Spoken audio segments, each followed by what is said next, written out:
of Iran, Khamenei, has been continuously calling for the destruction and annihilation of the state of Israel.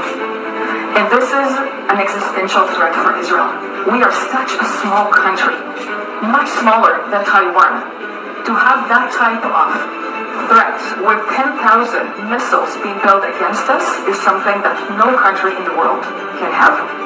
And there are 10 million people living in my country, a very small country. We're facing deliberate Iranian attacks on our civilians. They're attacking a hospital, they attack a mosque, they attack Jewish, Christian, and Muslim communities, Israeli people, foreign people, regardless. This is a deliberate attack. We already have 24 casualties, people who paid with their lives. Thousands are injured. Thousands lost their homes. We need it, and we know in Israel, we understand that in order to achieve victory, we need a strong and resilient home front. And we have been preparing this for years. People in Israel know exactly what to do when the sirens are heard and the alarms are off. And they know to go to shelters and safe rooms which are available in every apartment and in every building.